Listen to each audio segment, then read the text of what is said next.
Und Ade. Testing. That's it. Okay.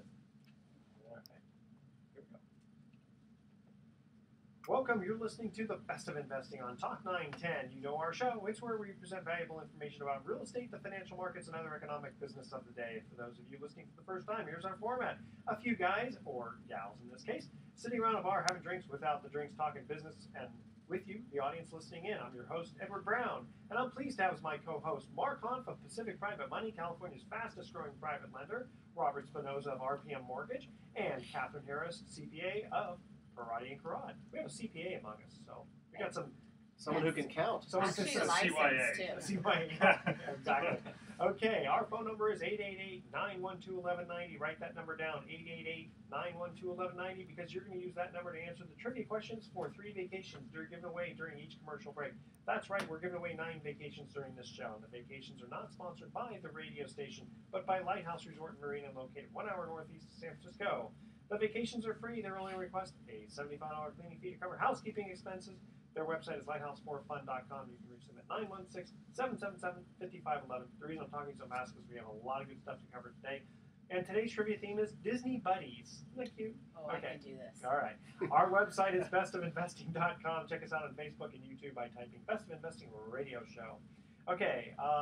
You know what? Kathryn, you said, we're going to get right into, if you don't mind, guys, let's get right into email time because we've got a lot of good stuff to cover. That's always fun. That's always fun. Okay. Here's the email we received. Since most Americans can't save for retirement, what are you recommending to your clients on how to save money and lower their tax liability?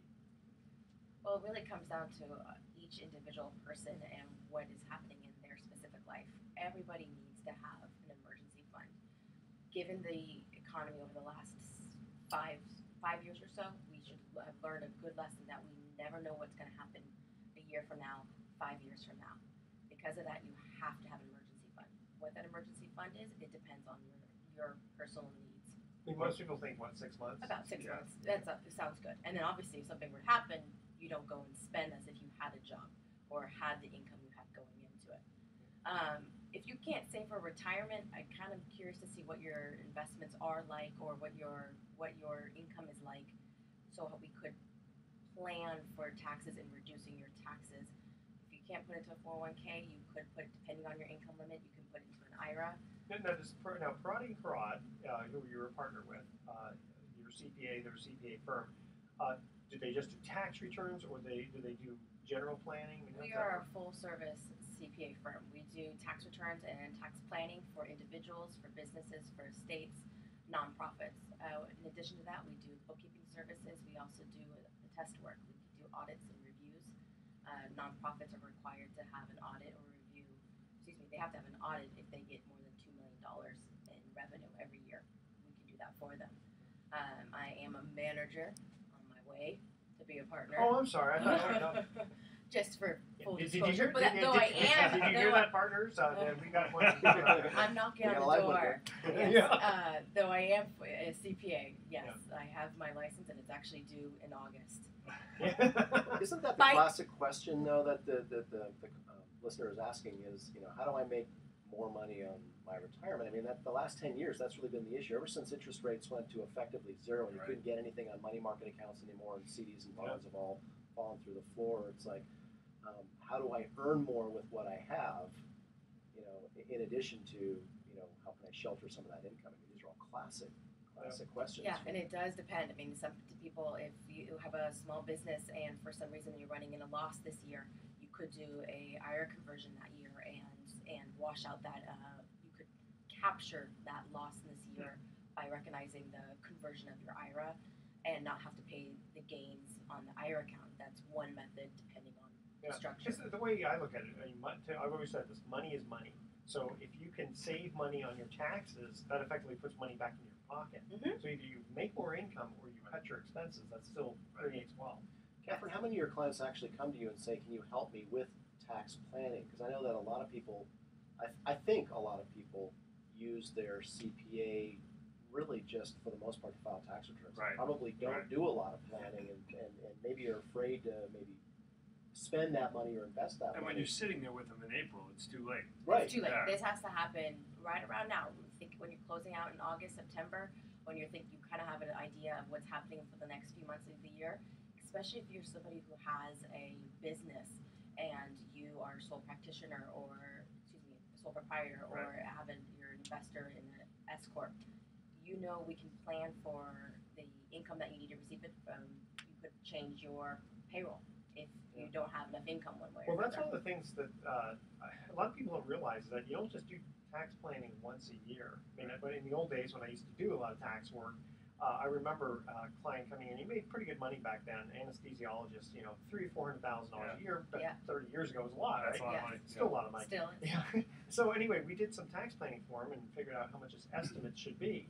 And what ended up happening was he didn't tell me that in the last quarter he was going to do a whole bunch of things. Give a bunch of money to charity, and cut down his work level. Oh, right. So you're acting as if it's going to be the rest of the year. Yeah, I had no idea. Yeah. So we did his tax return. I said, good news. You're getting back, $15,000, and he was actually upset with me.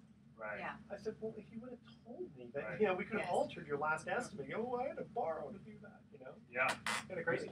With no thought to any of the bigger picture, I guess, is what you're getting at, and that's absolutely true. Yeah, exactly. So you have some information for us. I thought as we close out the summer months and we get back to reality and back to work and kind of foresee what's happening for the end of the year, I would take the opportunity to remind people of a few changes that happened to the tax law that come into effect in 2013. One is this net investment income tax. It's one that you would think. Sounds mean.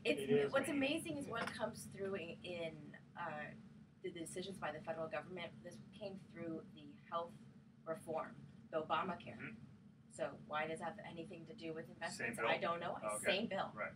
Well, it's like the credit card bill had nothing to do with the NRA, Right. but the NRA snuck it in that you could go onto a federal park with a firearm. But that was in the credit card bill. Okay. Yes, exactly. The things that come through, and that was on page There you go. 682. Tack on. But this net investment income impacts people, individuals, or married couples, and trust and estates, certain ones. But there is a new tax, and it's 3.8%, and it's on the net investments. I believe over 200. The threshold actually changes, so you do have to consult with your advisor, and it's one that you should plan for. And as we talked about, doing some tax planning. This is new this year. It does depend on the structure and the type of investment income, because not all investment income is even going to be subject to it. What do you mean tax planning? Aren't you a good American? Just pay as much taxes as you can? Yes. Someone made there was a quote once. I want to pay my fair share, but not more than what I need to pay, and not less than what I need to pay. The other tax is one for people who actually get wages. So wages actually aren't subject to the net income tax, net investment income tax. But I don't know if it came through on the Obamacare or not. But if you have wages that exceed, again, a limit depending if you're single or married, now have a new Medicare tax. Your Medicare premium, your Medicare tax goes up a bit.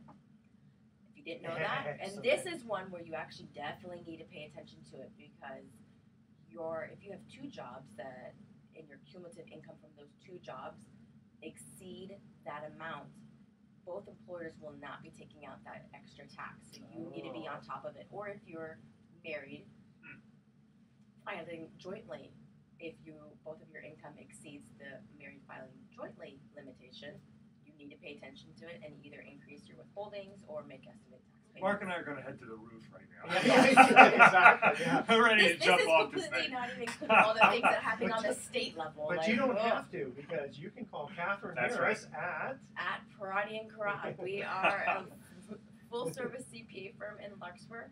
I can be reached at 415-461-8500, and we'd be happy to help with any tax planning or answer any of these questions. In fact, I had referred a client to her recently, and he reported back that he was very happy to talk to you. Great. Yeah, so it's nice to at least introduce. And Exactly, and then take it from there. Hey, guys, we're going to get into your stuff in just a minute. We're going to cut to a quick commercial break here. Again, the theme is Disney Buddies. Yes. Ready for that? Yep. Okay, this one may not be quite, a couple of these are easy. This one may not be as easy. Okay.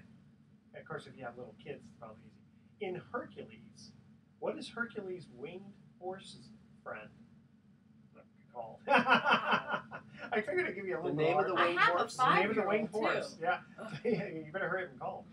The first 3 callers with the correct answer win a free 3-day, 2-night stay at the Lighthouse Resort. Their website is lighthouse4fun.com. Call 888-912-1190. That's 888-912-1190 to answer this question.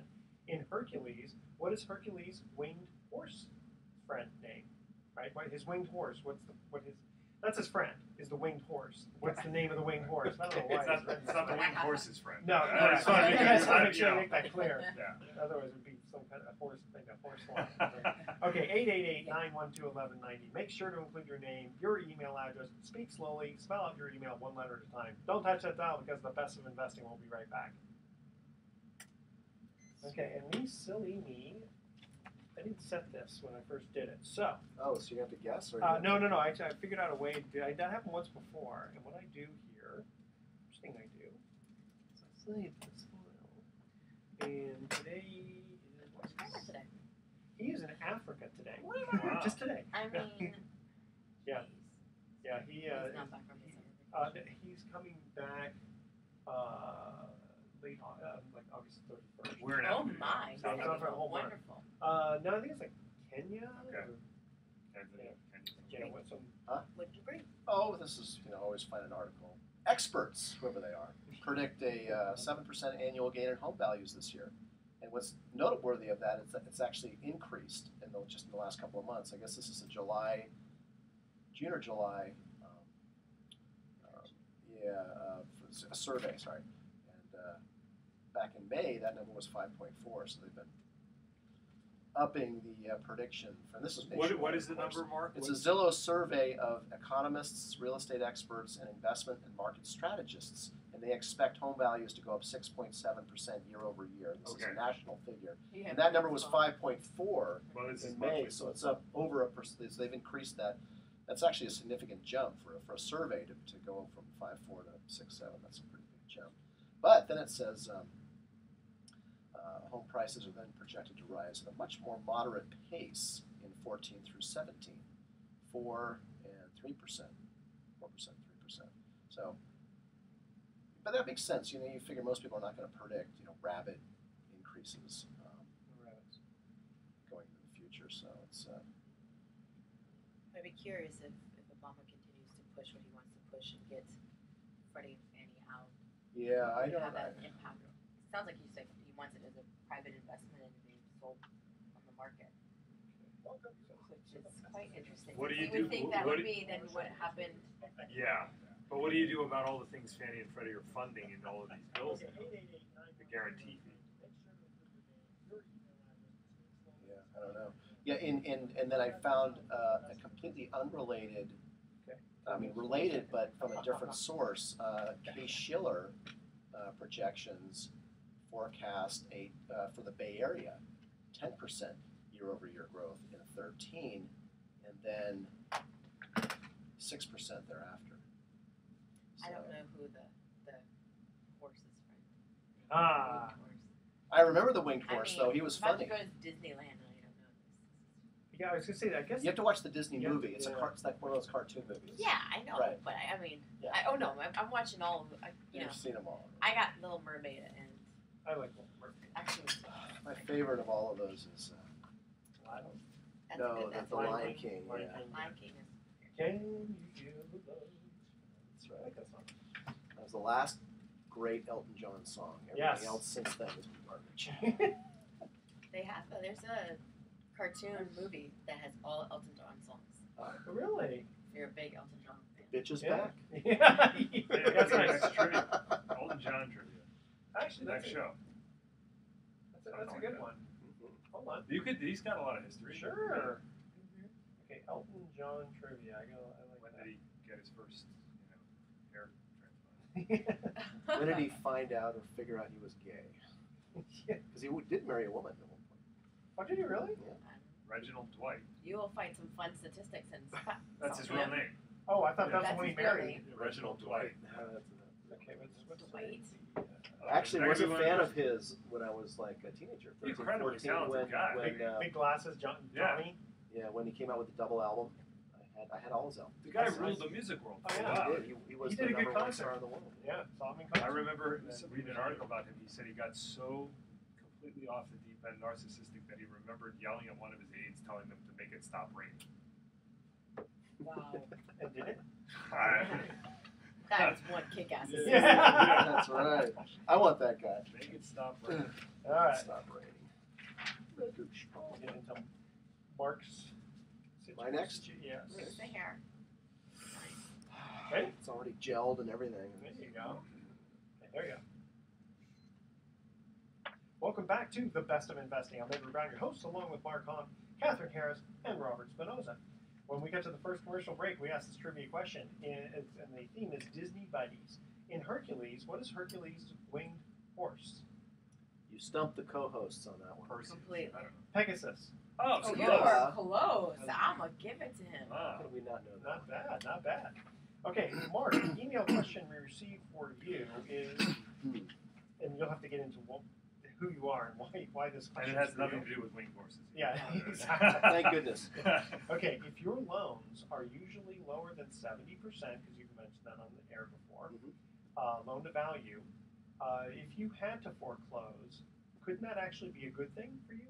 Aha, a smart listener. Yeah. We love smart Yeah. listeners. Yeah. Hopefully you're all smart out there today on this beautiful Saturday. So my company, Pacific Private Money, makes loans to real estate investors secured by Bay Area real estate. And normally, we don't lend higher than 70% of the purchase price or 70% of the appraised value if they already own it and they're looking for some cash out financing or refinance. And the reason for that is, private money, also known as hard money, is really not. It's risk-based lending and asset-based lending, just like all lending is. But it's not high percentage lending. We're not doing 80% or 80-10-10s or any of that fancy stuff that consumers can find in order to buy a primary residence. Because we really don't do primary residence financing. We're making loans to real estate investors who generally are buying, fixing, and flipping real estate. And so we expect them to have skin in the game. And so, number one. And number two, the source of the money that we're using to fund those loans are the retirement savings of our clients. And so we need to have a measure of conservatism in there to protect that savings. And so we protect principal. And so we generally do not make a loan higher than, say, 70% of the purchase price. So what ends up happening is every now and again, and it's a pretty low statistic. I mean, historically, 10, 15, 20 years ago, hard money loans had maybe a 3 to 5% failure rate or That's foreclosure not bad, rate. That's not bad at all. And that was considered conservative. high back then. Right, Now it's right. even lower. I mean, Right. we've done at Pacific since 2008. We've done nearly 550 loans, and of those, less than 2% has gone into default, and And of less those than two, of what the happened? 2%, less than 10 have actually. I think the number now is 5 homes actually went through the complete foreclosure process. What normally happens is they stop paying for whatever reason. Mhm. You file a notice of default. They eventually come back around and figure out a way to get current. Right. But Which includes late fees and possibly Right. it default. does. Yes. It's usually profitable to the Yeah. lender. Ultimately, it might be a little nerve-wracking Right. if you're depending on that monthly interest, which some of our lenders are. But in the case of what happens if you actually foreclose on the property, well, right now, as a matter of fact, we have a foreclosure in process. It's a $150,000 loan on a property that, when we appraised it, was worth $300,000, and that was over a year ago. Right. And now we think Wow. that property is worth quite a bit more, Yeah. maybe closer to fourplex. So why is it in foreclosure? Well, it's in foreclosure because the guy stopped making the payments, and we gave him every opportunity to do something about it, to catch up or I mean, did he explain what? Or did sell he the lose property. His job, or well, did he- again, this is a story that we just the guy. There's probably some personal issues Right. we don't know, but this is investment property. It's a fourplex, and he just stopped making the payments. And It could be inherent to the investment component of it as well, where sometimes you find people they decide this is a bad investment and then they're going to do something Yeah, else. but not if it's worth over 300,000. no, we don't know why stuff I mean, happens in they people's could lives. try Yeah. to step You in. don't. So the lender, the person that that funded that $150,000 loan came into my office this week, and he was really all smiles because he's looking at the worst case scenario. He's going to get not only all of his interest when that property goes to sale at the courthouse steps, assuming a real estate investor bids on it and buys it because the loan amount is 50% of the market value or better. He's going to get his interest rate. He's going to get actually a premium known as the default rate of interest, which we build into our notes. He's going to get late fees. And, well, to explain that, how much? What was the interest rate that he was supposed to get? He was getting 10%. Not bad. Okay. Not bad. And, No, not at all. Not at all. And then what's the default interest rate? 14%. And he'll earn even more than that, I imagine, just because when they sell, he may get more than just. Well, no. What happens generally is, his $150,000 loan has been growing at 14% plus late fees. Mm-hmm. So if somebody bids, let's say $300,000, he's only going to get his $150 plus his 14% plus his late fees. That's correct. And the balance will go to the owner of the house. Right, the owner, the quote seller of the property, the guy that's losing the property. You're right. You can't now if the property reverts back to him. He can do anything he wants. He can do anything he wants with it. He can keep it. He can sell it. And even if he makes $100,000 profit, it's his. So I have a lot of lender clients who have acquired real estate over the years by private lending and foreclosing on the property. So I have one client. His entire real estate portfolio he has acquired through foreclosing on properties he's made loans on, and so I don't recommend that as a strategy, but he's thrilled because he lent smartly on those properties and lent at less than the value. And so anyway, so yes, the answer to the question is, and the question was, if you're making loans at 70% loan to value and you have to foreclose, couldn't that be a good thing? And the answer is usually yes. And in every foreclosure situation that we have had at Pacific Private Money, it's been a financial windfall for the lender. They got way more than they originally expected to receive as a return on their invested funds. But there is risk associated with that, just in keeping with the law of the universe too. Because when property goes into foreclosure, and so you are collecting that additional risk premium when it goes your way. But the aversion to having that happen and why the system runs smoother when it doesn't is precisely because of that. Because there are a lot of unknowns. Yeah, because remember, they're not, the quote penalty to the lender is that he's not getting his monthly interest while he's going through foreclosure, which is usually 3 months and 21 days. Yeah. And there's, that can be an issue for some people. I guess in your IRA, it's not a big deal. I guess what I'm trying to say is you don't make the loans with the intent they're going to foreclose. No, you make the loans with the intent they're going to perform. No, we don't. We call that, a loan-to-own strategy. Right. And some private money loan originators take on those, deals from time to time. We don't. I don't like those. I don't think that that's a good strategy. Because most of the people come to you, they're just looking for a monthly income. Exactly. Right. The lenders are looking for a monthly income. The borrowers are looking for leverage so that they can buy fix and flip property or cash out an existing property. So again, you really got it. We try to make careful lending decisions because, again, we have a fiduciary responsibility to our private lender clients because we don't want to put their savings at risk. And so we tell a lender client that you shouldn't depend on that monthly interest in the event that borrower stops making a payment, but know that there'll be a financial benefit for you down the road, more than likely. And the thing is, if there's enough equity, usually the borrower will figure out a way. They'll find a way. They'll sell the property, and you'll get paid off before the sale. Or they'll find another hard money lender at a higher interest rate to make sure you don't foreclose. I mean, we did in the old days. We did some loans where one specific where after we did the loan, we couldn't believe that we actually were able to get this loan done. We went to bed at night hoping they would default. Please default. Please don't pay me. Every time the check came in each month, we actually get disappointed. So to come full circle, we started last segment talking to Kathryn about tax planning and how to earn more on your savings. Well, a lot of our lender clients who come to Pacific Private Money to invest their savings do so because we provide them with high yield secured investment opportunities that pay on average 8% or more on their savings and IRA accounts. So and I got to say that in addition to this show, Mark and I started a show on KNEW, the sister channel 960, for just mortgage investing, and it's at 10 a.m. on Saturdays. So hopefully people will listen at 10 a.m. at 9:60 a.m. and then shoot right on over to us at 1 p.m. Yeah. Right, so if you're driving around or if you're at home, check us out on 960, the sister station, at 10 a.m. And we talk about mortgage investing, we talk about mortgage pools, we talk about trust deeds, we talk about private lending, and get into the ins and outs of how that works. Very cool. Let's see. Mark, I mean, people are listening going, okay, bad news is I get interest. The good news is I get more interest. Okay, right. Go ahead. So for more information on private lending, contact us at Pacific Private Money. We're in Novato, which is in Marin County in the Bay Area. Our phone number is 415-883-2150. That's 415-883-2150. Our website is pacificprivatemoney.com. Great. When we come back, we're going to get into an email that we got from Robert about locking in interest rates. Yep. So definitely, audience, stay with us. And also, we're going to get into what's going on with Richmond with Eminent Domain.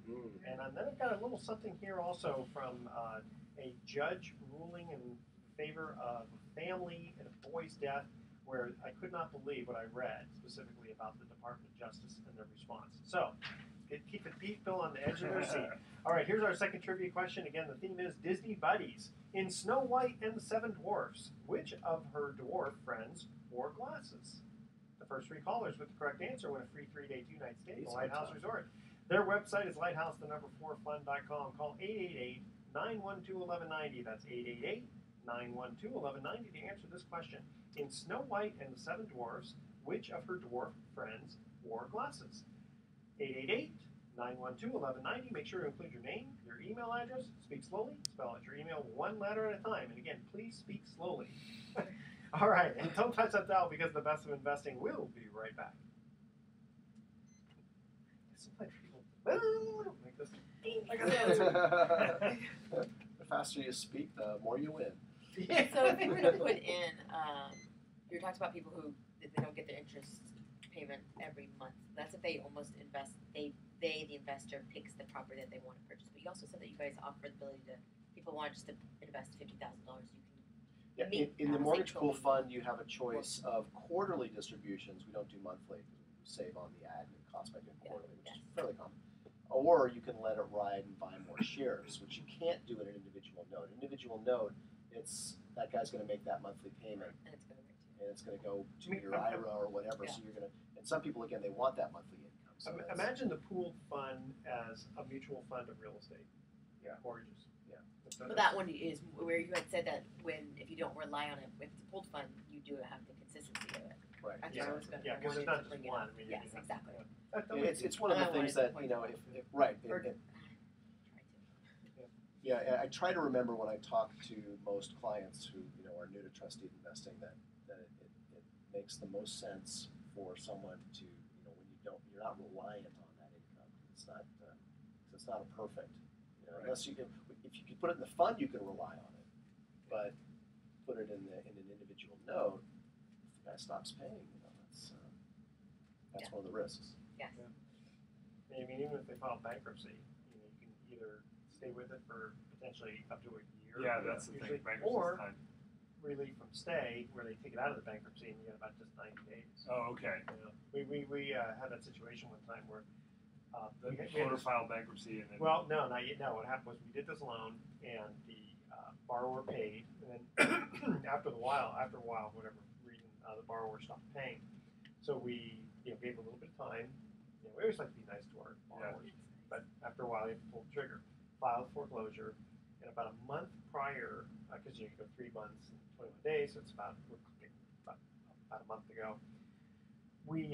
The guy calls us and basically threatens bankruptcy. If you don't blah blah blah, file bankruptcy, blah, blah, blah, and then his attorney ends up. In fact, we said, well, what's your attorney's name? We called the attorney, and she thought she was going to be all high and mighty. We explained to her, said, you know what, he can't file bankruptcy. And we explained to her the law about why he couldn't file bankruptcy. You're not allowed to just threaten bankruptcy. Right. You have to have legitimate reasons, right? And she was definitely a lot more humble, And then we said, and by the way, if he does file, we can easily get relief from stay based on these reasons. And she understood. So what do? You petition the court at that point with that? And you fill out a form. There's usually it's anywhere from a 2 to 4 month delay typically in addition to your normal foreclosure proceedings. Okay, but it's not. Yeah, it's not a BK, which could drag out. Yeah. Well, it is BK, but then you extract it out because the idea. So he continues with it. Yeah, but what I'm saying is your process goes. I mean, you're not waiting. Yeah, secured creditors can pierce the bankruptcy and allow the secured creditor to foreclose on that asset. Right. Yeah. Now, it's usually you're not lending on a primary residence. If it's a primary residence, they've kind of mucked up that, and you can drag that out for a year, which is another reason why a lot of private lenders now don't do primary residence loans, because if the guy files bankruptcy, it can get delayed for a year. Because in theory, the idea of bankruptcy is, look, just you're going to give me some time. I'll figure out a way to pay these guys off. But if you can show, look, there's no way you're going to be able to pay us off, except for selling the asset now. You're not supposed to hurt the lender. Right. Interesting. Because I explained, they go, we're not going to get crammed down here. So anyway, sure enough, he found another lender to pay us off. Sure enough. Sweetly.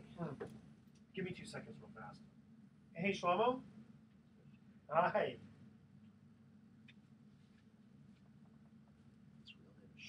No, 11 o'clock will be fine. If I'm not there, just come in through the back gate on the side where the fence is, okay?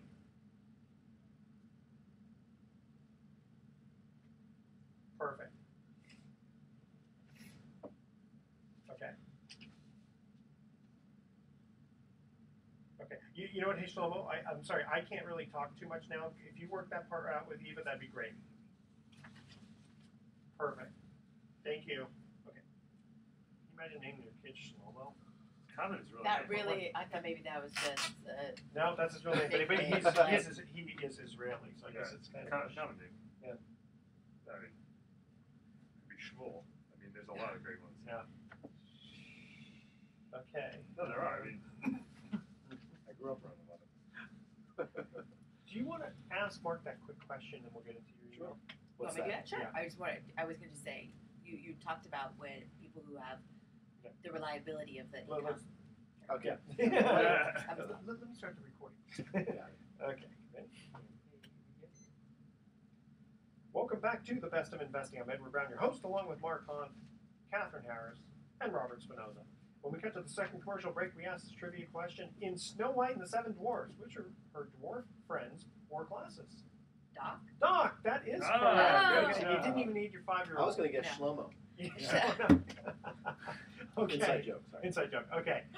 I had a question for you, Mark. Yes. You talked about people who are making individual investments and who rely on the monthly income.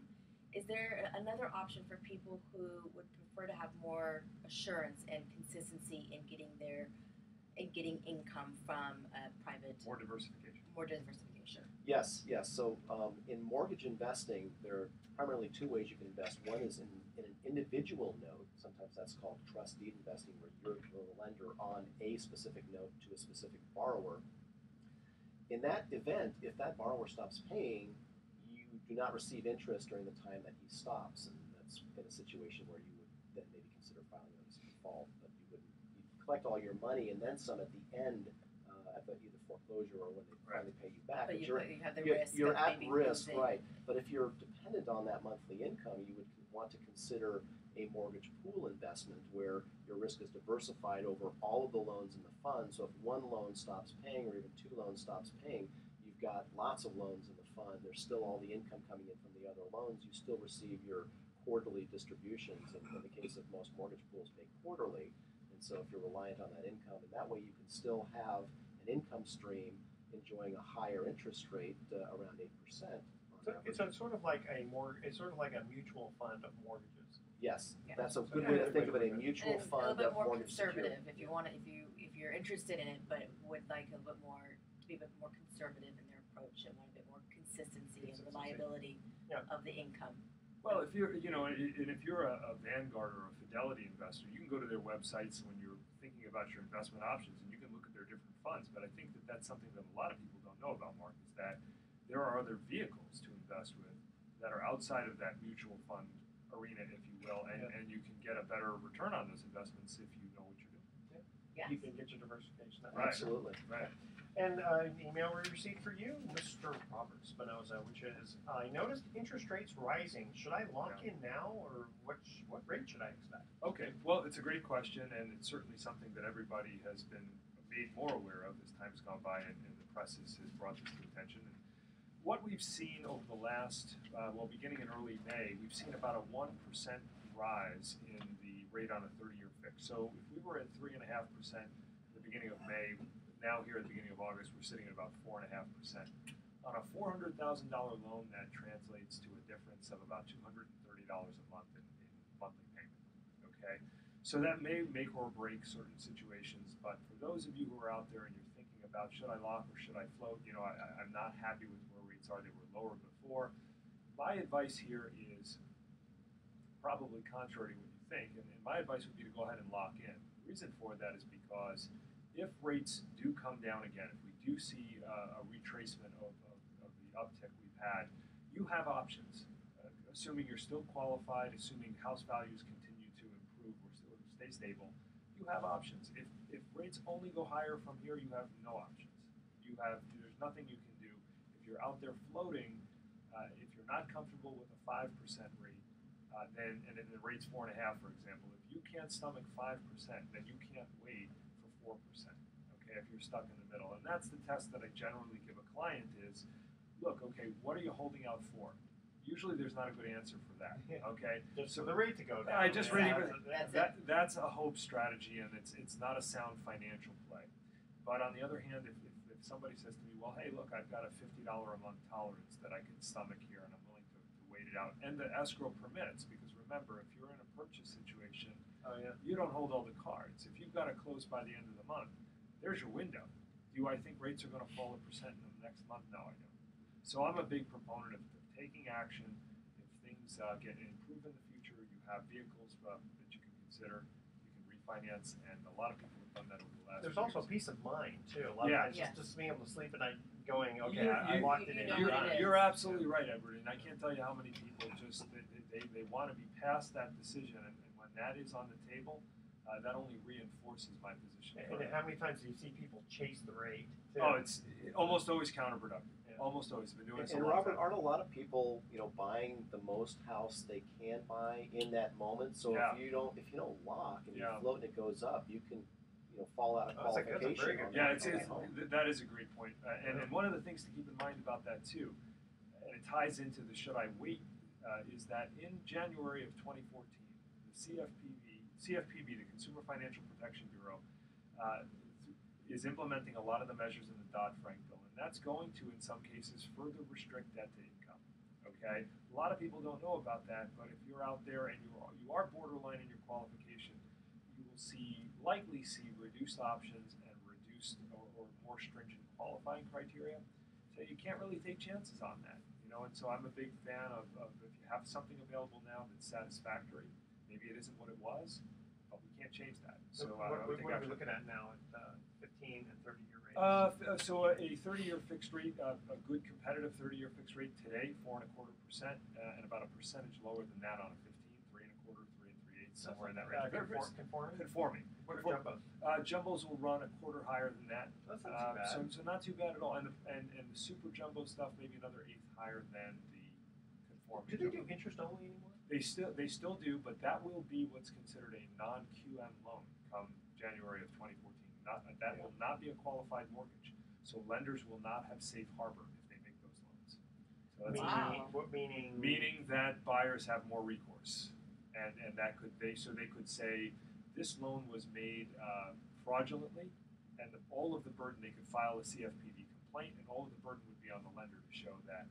No, we didn't. Otherwise, the lender may end up taking that loan back. Since lenders aren't stupid, they're not going to make those loans. They're not. The bottom line is that all of these Right. Dodd-Frank regulations that continue to be added, and we had a bunch going into effect in 2012, another bunch going into effect in 2013, and now Rob's saying we've got more coming up in 2014. Really, all these, in my opinion, all these serve to do is to reduce consumer choice It's basically saying the borrower, as a borrower, you're too stupid to really make these decisions, and therefore we're going to eliminate those options for you, and it really ties your hand. How about a neg-am loan? Neg-ams are gone. They've been gone for some time. Sorry to disappoint you on that. Oh, I guess that's riskier than interest only. Well, just a little bit. You know what's really interesting about this? Mark touched on something. One of the other key components of the Dodd-Frank bill is what they call ATR, ability to repay. Yes. So that's an assessment of the buyer's, ability to make the payments going forward. And they feel that by restricting the debt-to-income ratio, that will strengthen their ability to repay. But there's no real data to support that. It sounds good, though. Yeah, it sounds good. It's got the good fuzzies. And one of the things about that is when you look back at the real estate crash, you see that there were a lot of things that contributed to that. But perhaps one of the most common is the fact that people were being not sold. I don't like that. There's individual choice and responsibility here, but there was a belief that one could continue to refinance out of debt that could not be afforded in the first place. And that is built on an assumption that values will continue to increase and that credit will continue to be available. We saw both of those erode at the same time. And I think that that set of circumstances is not easily prevented by any amount of regulations. I think that has far deeper implications. Very good point. How do people get a hold of you? Well, they can look right on the Best of Investing website, of course. My contact information and bio is there. If anybody, if anybody is interested or in the process and has questions, they can contact me directly. I think a lot of times people hear people on the radio and say, "Oh, these people," but we're really in business. We really do this stuff every day, and I really like to help people. And I can be reached at 877-270-5959. RPM Mortgage is the company I work for. Robert Spinoza, Thank you very much. Okay, before we cut to our third and final commercial break, we're going to have another special trivia contest next week for the Ritz-Carlton Laguna Niguel.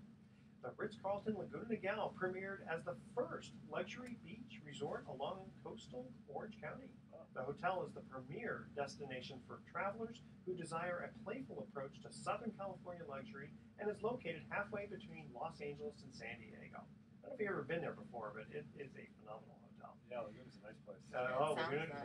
Laguna Niguel, yes. Check out www.ritzcarlton/lagunaniguel.com. Now we're going to cut to our third and final trivia question, commercial break.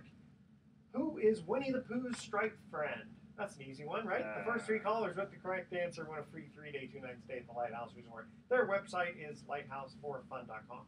Call 888-912-1190. That's 888-912-1190 to answer this question. Who is Winnie the Pooh's striped friend? Make sure to include your name, your email address, speak slowly, spell out your email one letter at a time. Don't touch that dial because we're going to come back with what's going on in the City of Richmond with Eminent Domain. And I've still got to tell you about this judge's decision and the Department of Justice. We'll hang on to that dial. We'll be right back. Sometimes that happens. It happens. We're phlegmateers. So are you noticing less first home buyers? Just a decrease, just because, and I imagine it's going to be more. First-time home buyers have actually been shut out of this market. To be quite Well, honest, it's been a brutal market for first-time home buyers. So I don't know that I'm seeing less of them because as a They've been out for so long. Yeah, as a percentage of the whole, they haven't been a really. And I'm marketing to them too because I think that in certain areas of the state, first-time home buyers are having it easier, where there's more inventory, more supply. Here, Marin, where's a first-time home buyer going in Corte Madera? There was a 2-1 listed right in Chapman Park. 2-1. I mean, small as could be, right? But nice. Listed at $780. I don't know what it sold for, but it was on the market 2 weeks ago, and I already saw the sold sign on it. Yeah. So that means it wasn't bought by a first time. Probably a retired, someone who's moving down. Had cash, cashed out of their not a first time home buyer. Right. All right. Exactly.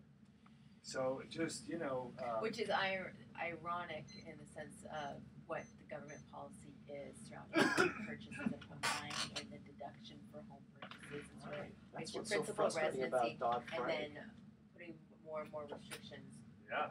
And who is that going to have an impact on? Frank and yeah. No, they're just really borrowing is becoming so much more difficult. It really is going to impact negatively the whole real estate market, affordability, and ability to purchase. We've rolled with a lot of the punches, and I think we've done a good job.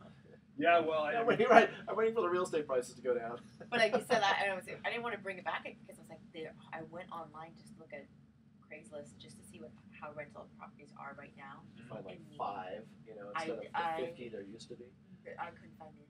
Yeah, I couldn't rentals. find I ran a condo and we were about to buy a home and now not. It's all his fault. Bastard. Oh, wait a minute. It's the people who are buying it, investors who are now. It's tough. But it's Speculators, it's damn it. amazing. You can't find But anything. the funny thing is, for those investors, you can't really make a decent cash flow. That's it doesn't make sense. I The always reason you buy it is scratch my because you just think the value is going to go up. Yeah, most of the homes, you're not selling generally distressed properties. You're selling turnkey move-in ready. So those speculators aren't buying those. It's people with money that move in and live there. Yeah. So you're just competing. Or put their kids in it. Yeah. Something or another. Especially in this. You need a rich uncle there, Kathryn. People ask where is the money coming from. I gotta say the only thread I can really draw through a lot of it is there's a lot of grandparental money out there. Well, the baby boomers. Yeah. What does your husband do? We just finished taking the bar exam. So Oh. he's going into Okay, I thought I remember that. Okay. I know. So he's looking for. He's going to estate planning. So if Ooh, there you go. that'll be fun. it's a good one for. Okay, so we answered those questions. I'll get into this. Yeah, touch a little bit onto that. But we can even talk You about guys- that more if you want, if we have time. All right, ready? Welcome back to The Best of Investing. I'm Edward Brown, your host, along with Mark Hahn, Kathryn Harris, and Robert Spinoza. When we went to the third commercial break, we asked this trivia question: who is Winnie the Pooh's friend? Mark. Wonderful thing about Tigger is I'm the only one. That's right, T-I-double-G-R. That is right, Tigger. Very good. Okay, I want to touch on going from Sweet Little Disney to this thing here. Okay, Richmond, the city of Richmond, is planning on potentially, this plan is eminent domain. Now, usually, of what? Now, usually, eminent domain is where they say, hey, we're going to put a new freeway in, Yes. we're buying your house, but Yeah. but they pay you market value for the house, right? So the idea here is that what they want to do is, let's say they give this example here: a home with a $300,000 mortgage is now only worth $200,000, typical underwater, and the city of Richmond would seize the mortgage from the private bondholders who own it for $160,000, which is 80% of the $200,000 value. Wow. So what they're doing is they're saying, okay, Mr. Banker, if you want to foreclose, the value of the house is only $200,000. So theoretically, if you sold it, you get $200,000. However, we know that you're really not going to sell it for that. You're probably going to get less. So we're just going to invent a 20% discount. Wow. Can you believe that? That's and so now, amazing. so now, So it's not even for a freeway. It's No, not even. no, it's not even no. for what I believe the original Social purpose. engineering. Yeah, that's what it is. So you basically, I don't know what they would do. There's only some loans that would qualify for this, but what do they do with the homeowner? Then they work out a new loan for the city of Richmond, and then what do lenders? I mean, if I'm Bank of America, I'm going to say, hey, I'm not going to lend in Richmond anymore, do the redlining, or they're going to attach a huge premium because one day Richmond may go, I mean, we're going to eminent domain your wealth too. I mean, Exactly. at the end of the day, if you don't have the rule of law, then where are we? I mean, if investors and individuals cannot, trust the laws that protect them, and things can be overridden that way, I mean, what do you do?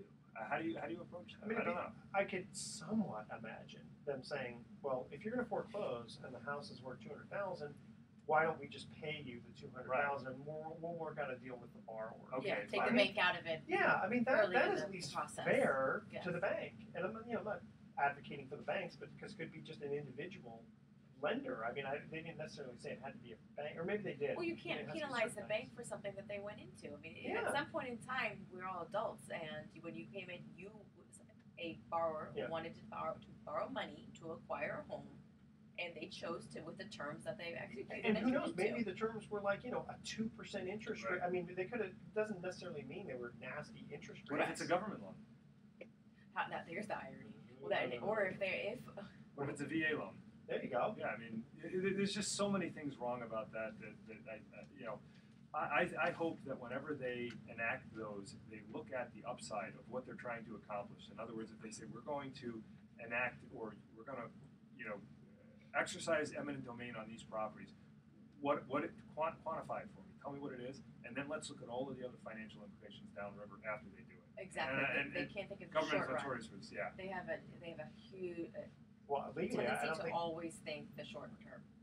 legally, I don't think they have the legal standing to do it. Exactly. City of Richmond, I see it happen. Yeah, you know. exactly. Was this directed at urban blight? Do you think that's at the core of it? I mean, that's the whole idea.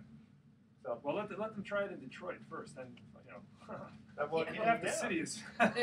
Well, Sure. you know what? They need some more property while they're going through bankruptcy. Interesting. Put investment.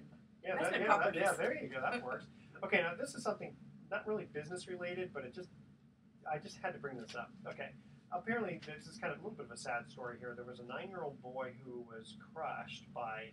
It was in Lassen Volcanic National Park, and he was sitting on this mantle type thing, and it wasn't steady, and it basically had killed him. When all the rocks fell.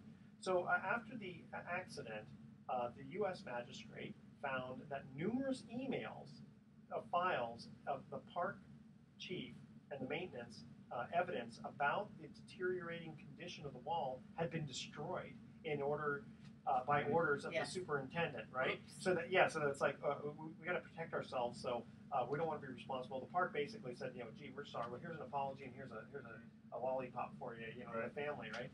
And so the Department of Justice, and this to me kind of got even crazier. The Department of Justice attorneys said that the reason that those emails were destroyed was to protect the public. Okay. So hold on. That doesn't make sense. Did they the decision of the park? Yeah. So basically, what happens favor? is this poor little kid gets killed, right? Yeah. And then you have the park who's saying, gee, we're not responsible. Oops, look at our emails. It shows that we know that this thing is deteriorating, and we decided not to fix it. So what do? Okay, let's destroy all the emails, right? And so now the Department of Justice attorney says, oh, well, they had to destroy those emails because we're protecting the public. When did this happen? Well, this was an article last week. Well, the only angle I can think of on that is what if the funds that would have repaired that were sequestered? I mean, what if sequestration affected the government's ability, because it's a national park, to fix that wall? I mean, they're talking about destroying the emails. No, I know, but they implicated the park. But right, exactly. But it implicated the park, and the justice is coming back on the park's behalf and saying that they destroyed the emails to protect the public interest. I'm not losing on that. Okay, so I'm saying maybe something in those emails had to do with the government's funding of that project or something to that effect. I don't know. I'm reaching for straws here. Yeah, exactly. I mean, look, you're guilty, and stop shredding evidence. Right. And you can't say you're shredding evidence to protect the public. I'm with you on that one too. I don't see the logic. Well, because public funds will have to pay the payout to the poor family, so that's probably what they. Yeah, there you go. There's your logic. Yeah. Okay, we have just a couple of minutes left. Anyone want to bring up anything interesting? Well, we were talking about it quickly, was about interest rates and where they are, and we're talking about Robert, who's in the market right now, and with all of the laws and Dodd-Frank that have come into effect in 2012, 13, and 14, it seems like it's just limiting the pool of investor or people who can even borrow. It seems like first home buyers can't even borrow anymore. Well, they can borrow, but I think what they're finding is that the way first-time buyers customarily borrow is with lower down payment products and things like that. And in a lot of markets where there's been a lot more activity, they have a harder time competing against other buyers who are coming in perhaps with no financing or with stronger financing that is better able to take advantage of the restricted guidelines. So maybe if I could be more clear, what you have is when you do meet a lot of the stringent guidelines that exist today, real estate agents and sellers are aware of that, and they know they have a fairly strong buyer there. If you are reaching as a first-time buyer with some products that have low down payments or maybe are government loans, VA loans, FHA loans, that thing, and you're competing against those other ones who are seen as being more qualified, you're at a disadvantage in a competitive real estate market. I am seeing that. Very, very difficult to put a 0% down VA offer in front of an agent on a short sale listing in a hot market when you have other people coming in all cash or with 50% down. And are you noticing a decrease in first home buyers, just people who are coming to you for mortgages? I would say there's a lot of interest amongst first-time home buyers. Again, depending on the market you're in, the Bay Area here where we are has been extremely brisk over the last 8-9 months, maybe even a year now. And so first-time buyers are, they're exhibiting a fair amount of frustration because they're making offers on properties and they're often being beat out.